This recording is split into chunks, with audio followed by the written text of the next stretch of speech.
September of 1960, I was a senior at Abraham Lincoln High School, and she was a sophomore. And they had a thing called the senior class picnic. And so my friend Bruce and I were going to double date to the senior class picnic. And he had invited Anna, and he had invited some other girl to be my date that I had never met before. So the first time I ever saw her was when we pulled up in front of her house to get her to take her to go to the picnic, and I saw her come out of the front door, and I said, "There she is," to myself. And I just thought that she was just the most gorgeous young girl, and she was 15 and I was 16, and she just overwhelmed me that first moment, and and somewhere inside me I just thought, there's the perfect woman, and then something about how come I could never date a girl like that. So peanut butter cookies. I got to make the crisscrosses with the fork.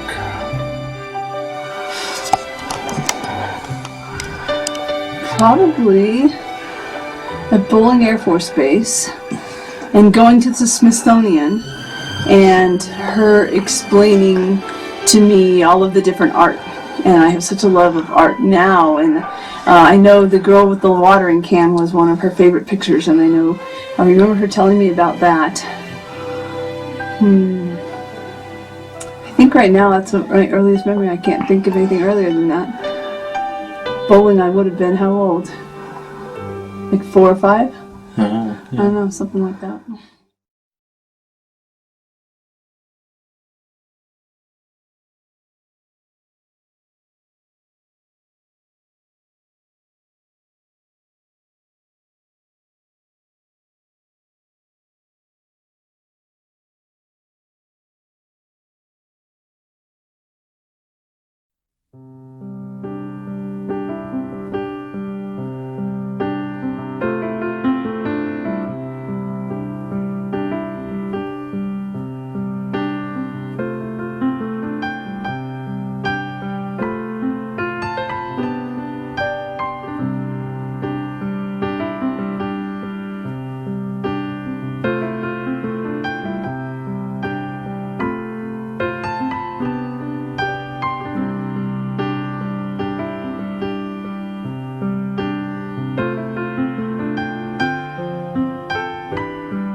God says to me, with kind of a smile, "Hey, how would you like to be God for a while and steer the world?"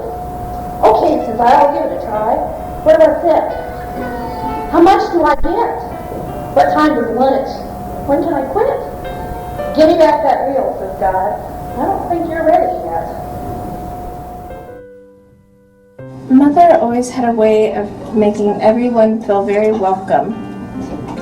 No matter when or where or what the situation was, she could always make everyone feel welcome and loved. The ability to accomplish anything. Because, whatever needed to be done, she found a way to get it done. Whatever it was. Mom let me ditch school to help her get the craft fair stuff in and out of the cars. And I thought it was great because I was the only one that was allowed to do that, and I always got to go to all the craft fairs with her, which meant a lot. It was great memories of doing that with her. Mom always made the holidays amazing, and so it's very important to me to carry that on for my family. All the traditions and the decorations and the construction paper, cutting out Halloween decorations to stick in the window, and it was always special to get out the ornaments every year and see which ones she made for us and which ones we made for her. And there was a story behind every single decoration in the house, every holiday. Mom was very creative. She could take anything and turn it into something amazing. And I didn't learn that she couldn't actually take anything and turn it into something amazing until I was an adult.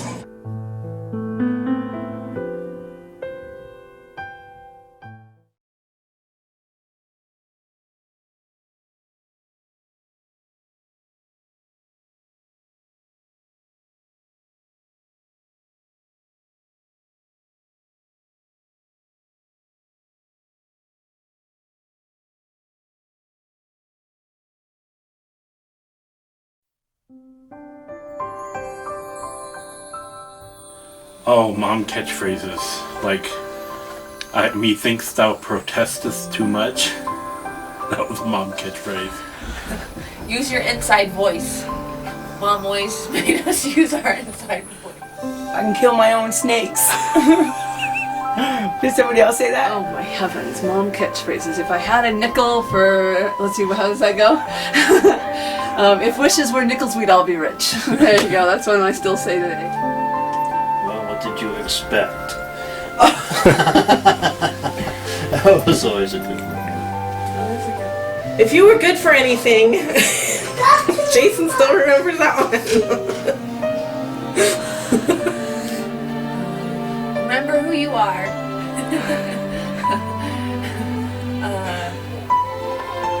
Make sure you use the restroom before you leave the house. Remember what happened last time. But she never did tell us what happened last time. Everybody hates me, nobody loves me, I think I'll go eat worms. That's life. That's life. She said that a lot. Whatever. Just go with the flow. I mean, she did too. Because she could still laugh even though like we were losing our house or whatever it was we were doing, moving, and she was still cracking up about stuff. Not all the time, but she'd always come through no matter what it was. Life's not fair. You know, in response to, it's not fair. Well, life's not fair. Nobody ever said it was going to be fair.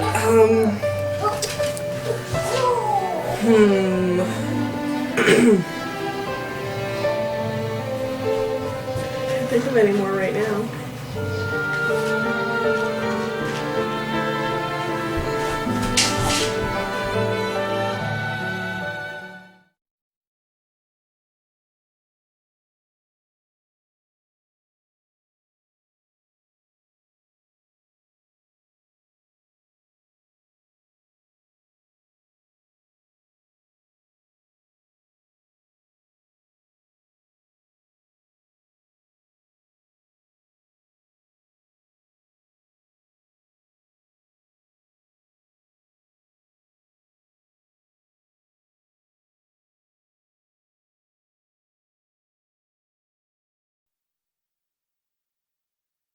Me. Me.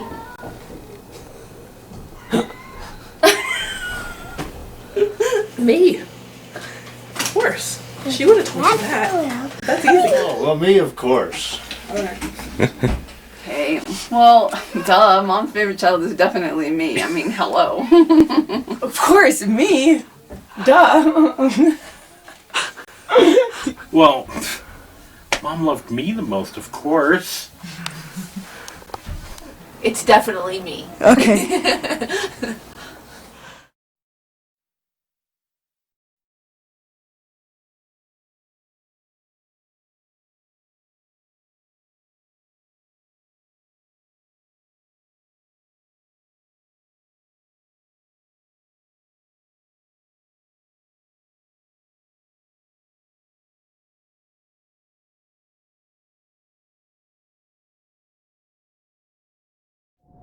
The little blue engine looked up at the hill.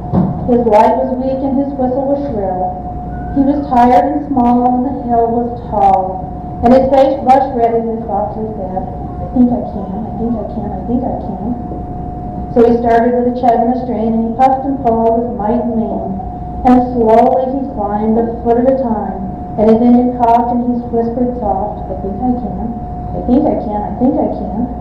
With a squeak and a creak and a toot and a sigh, with an extra hope and an extra try, he would not stop. Now he neared the top, and strong and proud he cried out loud, I think I can, I think I can.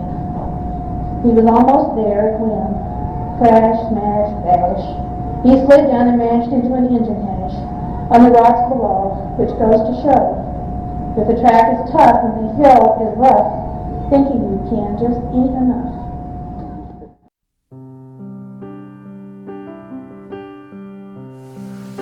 Her family. The fact that we've all grown up and accomplished things, and we're all good people and can do whatever we set our minds to. Oh, good grief. Probably all of us. All of her kids and grandkids and, oh my gosh, great-grandkids to come. And everything that she managed to teach us, even though we didn't always listen. All 7 of us. She was a great mother and amazing grandkids, and I overheard her at the last picnic tell my dad, we're all great, we're all just fine. She doesn't have to worry about any of us, and it's true. Mom's greatest achievement? Raising 7 pretty amazing kids that no matter what, we always, we love each other and we support each other, and we're all very strong. And that definitely came from Mom, making us all very strong, and the fact that we appreciate our family unit. Even though there are times when we don't communicate frequently, I always know that no matter what, I could pick up the phone and talk to any one of my brothers and sisters, and they'd be there for me. And that's all from Mom, definitely. Well, she raised 7 children, and all of them know the difference between right and wrong. They may not always do it, but they do know the difference. That can't be an easy accomplishment to teach that many kids the difference. Make sure they know that there's right and there's wrong. Raising 7 wonderful, very strong, brave, caring, loving children. Our greatest achievement are 7 children and 19 grandchildren that are all amazing people.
never seen anybody so strong in the gospel.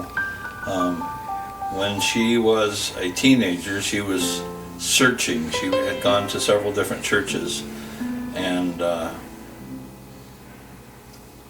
she was looking for something, and I guess when I took her to church, she found it.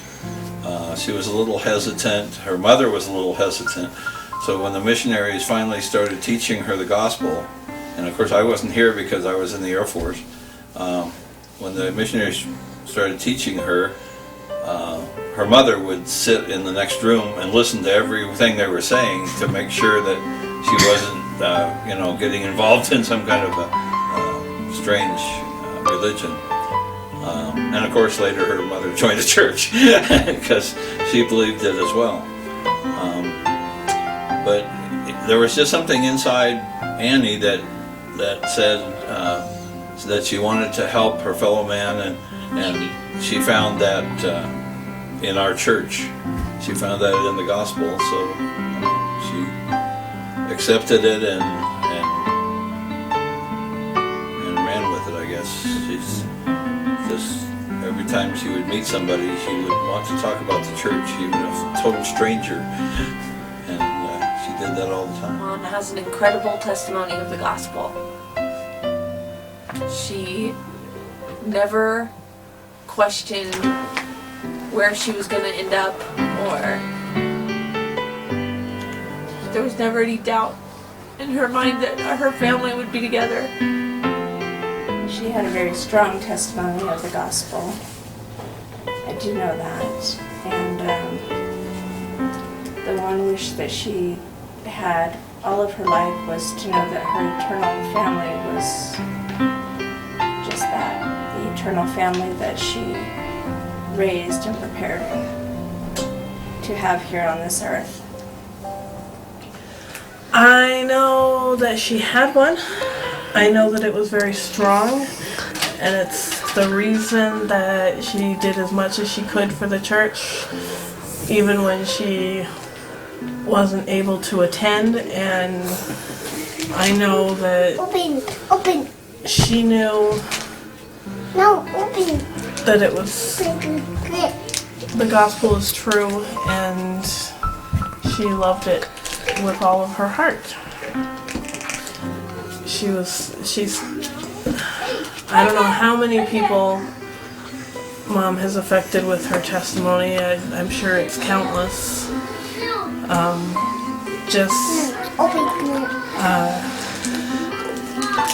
She would take Book of Mormons with her when she went to the hospital. She talked to her nurses about it. She would talk to anybody and everybody about the gospel, and her love just showed.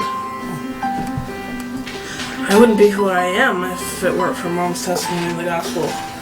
I mean,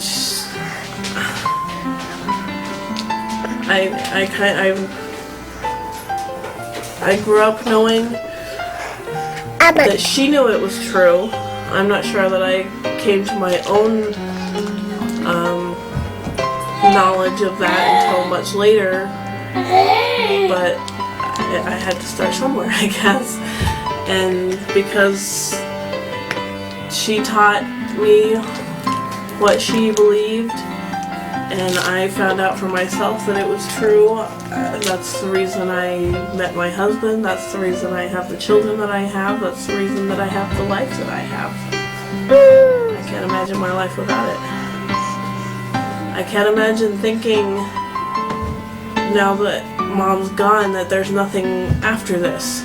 I can't imagine not knowing where she is now and what to expect. I know that my mom had a testimony based on everything she taught us. I mean, I can't remember a time that I heard her stand up and bear her testimony.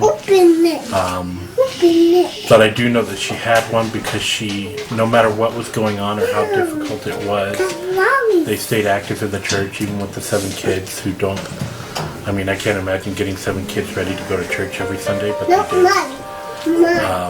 And this was back in the time where priesthood was in the morning and the dad had to go to priesthood and come back to get the family to go back to sacrament meeting and Sunday school. And so mom had to get all the kids ready to go by herself. And she did it.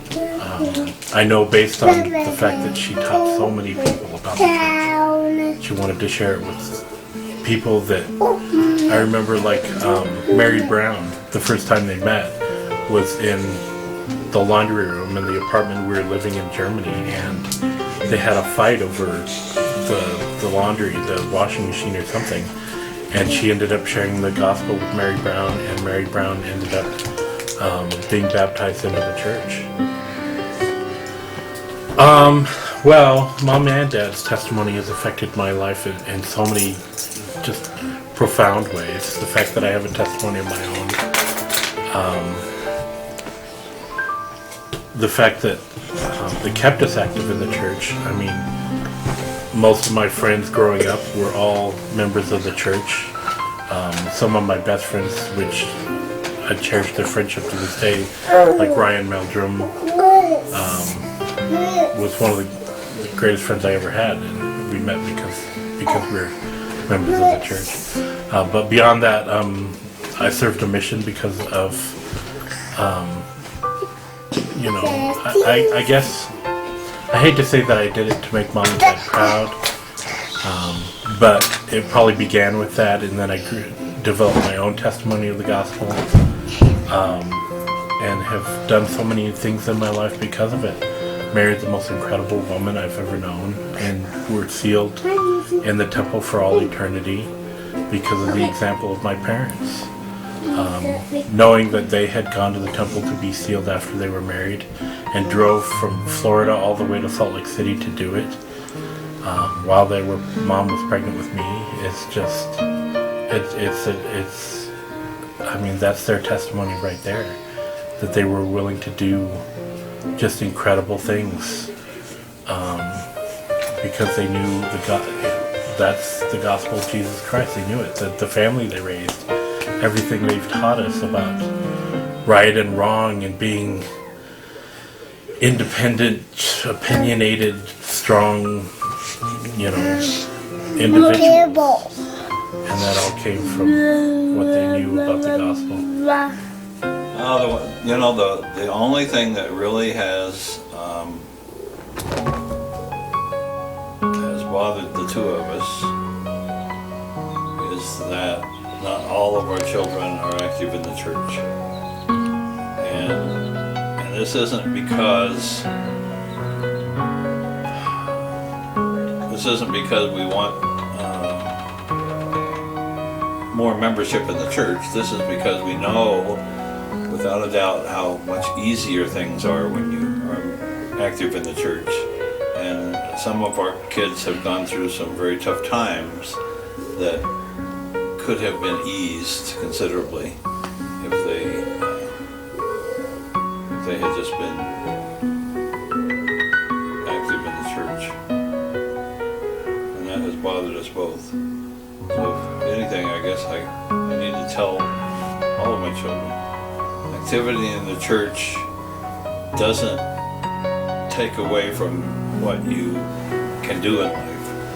It makes some things much, much easier to deal with. And this week, I guess, proves it. Because I couldn't be dealing with this if I thought, even for a fraction of a second, that she wasn't still around and she's still someone that I'm going to see again. I will go and do the things which the Lord has commanded. For I know the Lord giveth no commandments unto the children of men, save that he shall prepare a way for them that they may accomplish the thing which he has commanded them. And I say these things in Jesus' name.